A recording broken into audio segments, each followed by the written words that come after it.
Chapter 19. Socket.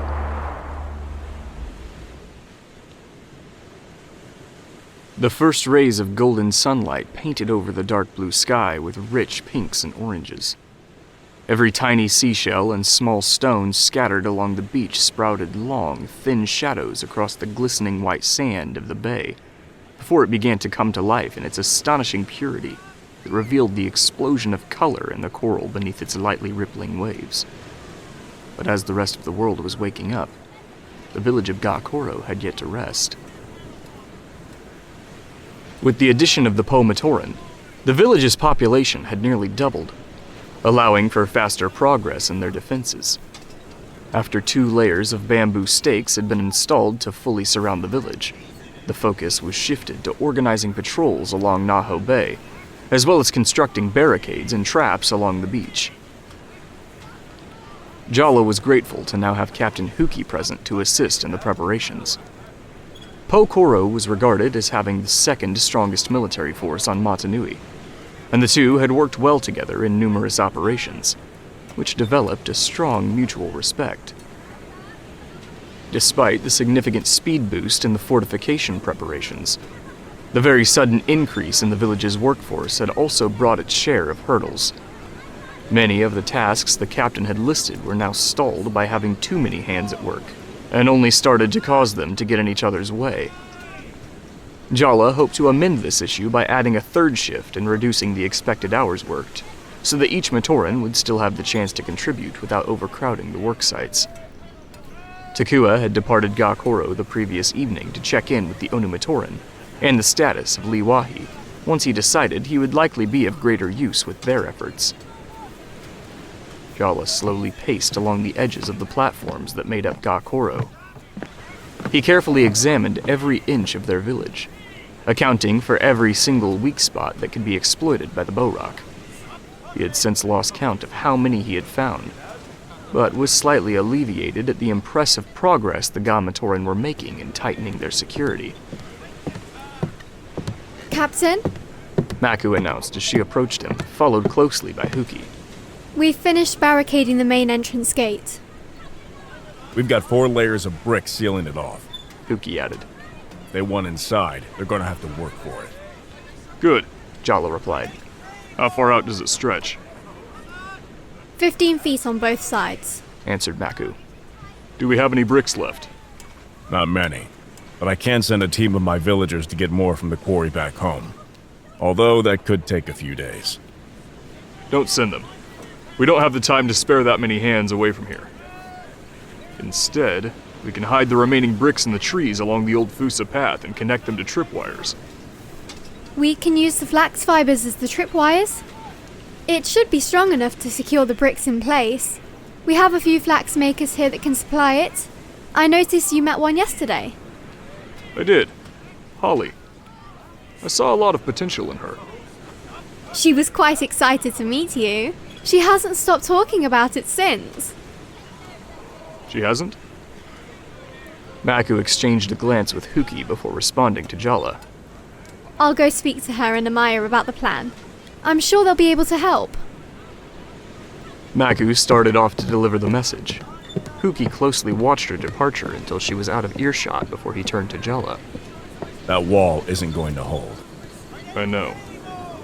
I've seen those things melt clean through stone. It's barely going to slow them down. We're doing our best, but they just don't have the resources for a proper defense with this short notice. So what do we do when the Bohrok finally do show up? We'll just have to fight harder. If the defenses aren't going to hold, then we'll just have to hope they'll have them distracted for a few extra seconds to give us at least some semblance of an advantage. I can work with that. They still owe me for destroying my axe. A few broken teeth just might be sufficient payment. That's what I like to hear. As long as we have a Matoran with your skill set here, I think we'll do just fine. Just don't get yourself killed. Don't worry, Captain. I won't forget what I'm fighting for. You mean Macku? Sure. And all of the Gamatoran. That includes her. There's no sense in hiding it, Hewkii. We've all seen the way you two become around each other. Hewkii stammered out his response. I She's a good friend. Clearly. But there's something more to it than that. It's unusual. Maybe there is. I certainly don't get it. But if that's what motivates you to tear through some Bohrok, I won't question it. Trust me, that won't be a problem. I have no doubt about that. That's why I'm going to have you give a few lessons to the Gakuro Guard today. Out of everyone here, you've had the most experience fighting them up close. I've only ever taken them out from a distance. I'm game. I've got a few pointers I could pass on. Excellent. I'll try to track down Kai and get that organized. We want everyone prepared while we still have time. Turaga Nokama gazed out across the village from the edge of the platform on which her house stood. She watched the morning work crew of well over 1,000 Matoran of both water and stone working collectively to turn the calm and welcoming settlement of Gakuro into a secured fortress ready to withstand an invading army. She stared out toward the west, scanning the distant landscape of the strange and beautiful island they had come to call home, reflecting on all that had changed in such little time, for both better and worse. Upon turning back toward the village, she spotted Turaga Onewa walking up the dock that connected the platform to the rest of the village. Good morning, Onewa. She greeted. Your crew certainly wasted no time last night. Well done on the progress. That's because they've got me to show them how it's done. Onewa joked as he reached the platform, where he joined Nokama's side to watch the villagers. The other shifts are just gonna have to keep up. That sounds like a challenge. What's the wager? Loser has to endure an hour of Matau's singing. Wait. Make it 30 minutes. I ain't that cruel. Sounds like a win-win. I've always enjoyed his singing. That's what everyone says. But it's the one good thing about living on opposite ends of the island. Before either of them continued their light-hearted teasing, they were simultaneously pressed with their current reality. The news from the chronicler had swept across the villages and filled their hearts with worry. Even if the best possible outcome were to transpire, Turaga Matau would be in search of a new home. And should the worst come to pass, no one would ever get the chance to hear his singing ever again. I'm sure he's okay. Nokama finally said, hoping to convince herself as much as Onewa. He's been through worse. We all have. Sure he has. They'll all be fine. Give it a day or two, and Takua is gonna ride that crab of his up there and let us know it's all been sorted out. Nokama said nothing. She stared down at the water gently pushing against the wooden supports of the village platforms, and fought to take her mind off of Matau's fate. She resisted the urge to assume the worst. Last night was the first time I've built anything in a long while. Onewa spoke up. It felt kinda nice. You don't build back at home? I haven't had the time. If you hadn't noticed, things have been a bit hectic as of late. I can't argue with that. Do you ever think about how we ended up here? Every day. Usually before I open my eyes. Life here has made it easy to lose sight of what we're really doing. But it's been on my mind a lot lately. No doubt caused by the Toa's arrival. Really feels like everything is finally starting to move forward. Things are gonna change real soon. We just need to keep guiding the Matoran until then. They deserve to know what's really going on. I know, but we were given clear directions not to. We just have to trust the plan. How do we know there even still is a plan? We never expected it would take this long. We were told to wait no matter how long it took. And we have. The Toa are here, and only a few more things need to fall into place. We just need to be patient. You're right. I'm just beginning to question the purpose of all the secrecy. It's for their protection. You know that. Do they really need it? Look at them now. None of this was my idea. But they've done more to protect us than we have them. They've definitely earned it. We need to stay focused. They'll learn the truth eventually. Nokama sighed. I also can't help but fear what happens when they do. Onewa began to speak, but was cut off by the abrupt blaring of a Pokora war horn, followed closely by the persistent clanging of the village bell. The Turaga exchanged a quick glance before darting off across the bridge toward the village square. Upon reaching the central platform, they were slowed as they waded through the gathered crowd of Matoran until they came across 3 right hands staring toward the west. Those that were working on placing the traps along the beach abandoned their sights and funneled across the dock. What's going on? Nokama asked. There's a swarm of Bohrok moving along the Old Fusa path. Macku replied. They were spotted from Nixie's observatory coming this way. Do we know how many? Asked Jalla. Roughly 200, maybe more. The traps along the beach haven't been set yet. Hewkii stated. That barricade over the gate is the only thing stopping them from pouring into the village. If that happens, it's over. Onewa said grimly. Then it isn't going to happen. Nokama replied. Macku, gather a group to smash down the causeway. Cut them off from the village. Make as large a gap as possible. Hurry! Yes, Turaga. Macku assured as her feet already began to move. Kotu, Harley, Shasa, and Narrator, grab your hatchets and follow me. Kai, Nokama continued. go get Socket. Kai responded with a sly smile before rushing off in the opposite direction. Macku and her team reached halfway down the long entrance dock and began hacking and prying away at the wood. Before any significant progress was made, the swarm had reached the beach. Flooding in from the old Fusa path between the cliffs of Gawahi, the army of Tanakh proceeded to torch every shrub and tree along the beach, turning the sand black along the way. Hewkii rolled his eyes as he turned to address the group of Gakuro guards that he had only just assembled minutes prior. Okay, ladies. I was hoping to hold off on the live demonstration, but it looks like we're short on time. Just follow our lead, and I trust you'll get the gist. The beach was all but erased in a fleeting moment. The Tanakh paused their cleaning to make way for 2 Li Matoran to stride out from the swarm, both of which bore constricting krana in place of their kanohi. They silently eyed the village as they readied arrows into their bows. With the aid of the nearest Tanakh, they lit the heads of their arrows and fired them out across the bay. They completed their hissing arc when they struck the plant-woven roofs of 2 buildings, instantly catching them on fire. Get those fires out! Jalla called out. Turaga, we need every Matoran that isn't in the guard to make for the shipyard. The Bohrok lined up toward the brick wall that sealed off the main gate. With the combined strength of their ramming headplates, the cracks exploded across the wall's surface. The Ga Matoran working to dismantle the bridge had only made minimal progress, which was far from enough to stop the Bohrok once they broke through the gate. Meanwhile, Kai reached the fishing docks on the far side of the village. She made for a nearby supply shack and grabbed one of the wooden barrels that sat outside on the opposite end of the building's entrance.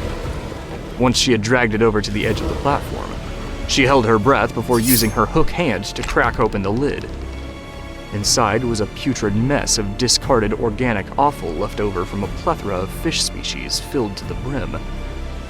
Turning her face as far away from the direction of the stench as she could manage, Kai dumped the contents of the barrel into the bay. The blooming mess of aging fish guts smacked against the surface of the water, mucking its signature purity. She turned the empty barrel back upright and pushed it away. All she had to do next was wait. The Bohrok had quickly smashed the wall and tore down the ornately decorated gate that stood behind it. Macku wrenched off a small section of the bridge and tossed it into the water, when she noticed the swarm funneling across the bridge. The creatures rushed toward the village with such intensity that a few of them were shoved over the side of the dock as they forced their way across. Get back to the village! Macku called over to her friends. We're out of time! The other 4 Ga Matoran made for the village as the Bohrok rapidly approached. Macku started behind them, but was tripped up when her foot slipped through one of the gaps of the partially dismantled causeway. Failing to notice through the commotion, the others reached the village before they realized she hadn't followed them. Macku tried to stand back up, but found her foot was wedged between the planks. She turned back to see the stampede of Bohrok were nearly on top of her. Macku!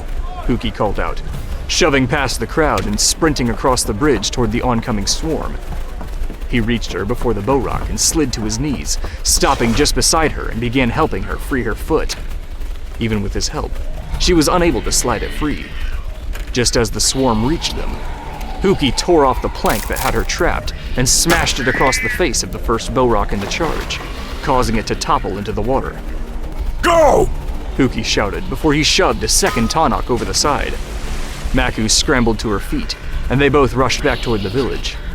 They created a fair distance ahead of the creatures once they reached the platform, where Macku was promptly embraced by her remorseful team that were relieved by her safety. With the gate destroyed and the causeway remaining intact, nothing prevented the Bohrok from reaching the village. The two house fires that were hastily extinguished were a mere glimpse of what was to come as the Bohrok swarm neared the village square. The villagers had already begun scrambling for the fishing boats of the shipyard in hopes of escaping in time. Just before the swarm reached the platform, a colossal shadow passed beneath the water, followed by a deep rumble that caused the Bohrok to halt their charge. The creatures peered over the side of the causeway, just in time to spot a monstrous clawed arm shoot out from the water and clamp down onto the bridge, causing it to explode into a shower of splinters and launch the Tanakh in all directions. The gathered Matoran braced against the hail of debris that rained down toward them as they were forced to cover their ear holes from the thunderous roar that followed. They looked up to see a tremendously massive Turaga smashing through the causeway before the stunned Tanakh had the chance to effectively fight back. Apart from the size of the beast being akin to a tall tail, the unmistakably deep green armor and distinct scarring across its face and body revealed this was a very specific Turaga, the Turaga Nui. Jalla drew his sword at the sight of the beast, but was stopped once he felt Macku grab his wrist. Wait! She warned. He's on our side. Our side? That thing ate Olbo. You know that wasn't his choice. Kai's been training him to guard the village. You don't have to worry about him. You're keeping the Turaga Nui as a pet? We call him Socket now. Jalla shot Macku a perplexed look before returning his sword to his hip. Did you know about this? He asked Hewkii. No, I did not. Hewkii replied. But I'm not complaining. Look at him go! The crowd watched in amazement as Socket smashed apart the swarm. The ones that still stood on what remained of the causeway retreated, causing a jam along the narrow bridge and forcing more of their units into the water, where they were thrashed, chomped, and torn apart. The two Lee Matoran thralls that watched from the beach dropped their bows and fled to the hills beyond the cliffs with the few remaining Tanakh in tow. Naho Bay was littered with a mess of gleaming red parts as Socket proceeded to eliminate the helpless and thrashing Bohrok, many of which were consumed altogether. When the massacre was over, Socket breached the water once again and released a triumphant roar that rattled the foundations beneath the Matoran's feet, before disappearing beneath the waves, leaving a mess of flotsam across the bay. The Ga Matoran cheered for the giant Rahibi's success, while the Po Matoran were still stunned and silent from the ordeal. That would have been useful information when we were planning our defense, Turaga, Jalla said. Our alliance with Socket hasn't exactly been made public yet. Turaga Nokama replied. We were hoping to keep him out of this, at least until he's fully trained. I'd like to see what fully trained looks like if it's not that, Turaga Onewa added. You should have told me. We know your stance on Rahi. Macku said. We were worried about how you would react. I feel like it's a reasonable reaction. I'm sorry, Nokama. I'm leaning toward Captain Jalla with this one. But I suppose we can't be too upset about it, seeing as how that thing just saved us. On behalf of Gakoro, Nokama conceded. we apologize for the secrecy, Captain. I hope you understand we believed it was for the greater good.